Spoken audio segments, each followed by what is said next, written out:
Banque Populaire Val-de-France retransmet ce soir un TEDx au sein même de Banque Populaire Val-de-France. Et avec nous, Isabelle Braillé, bonsoir. Bonsoir. Vous êtes directrice Val-de-France Innovation. Innovation, innover, qu'est-ce que ça signifie pour Banque Populaire Val-de-France ? Eh bien, c'est essayer d'accompagner toutes les structures qui elles-mêmes sont innovantes.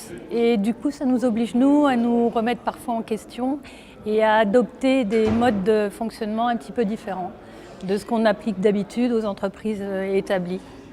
Vous mettez en place des structures justement pour pousser à l'innovation, pour accompagner les entreprises qui souhaitent innover. Est-ce que vous pouvez nous en dire un petit peu plus ? Donc Val-de-France Innovation, c'est une structure elle-même qui essaye d'accompagner sur tous les plans et pas seulement le financement, mais toutes les solutions qui peuvent être utiles à des startups qui démarrent.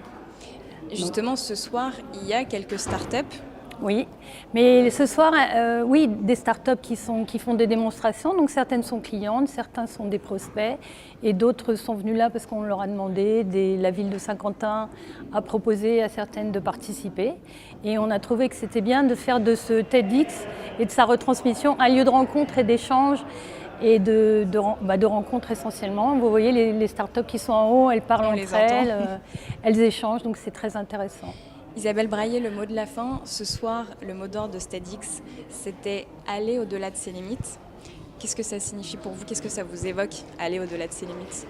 Déjà pour la banque, je pense que là, on est allé un petit peu au-delà de nos limites et de notre zone de confort, un petit peu. Et puis, on a rencontré des gens passionnants et je pense qu'on a réussi à aller au-delà de nos limites et à bien retransmettre ce TEDx. Banque Populaire Val-de-France et Val-de-France Innovation, pour les entreprises et les startups, on essaye de trouver des solutions pour les aider à se développer.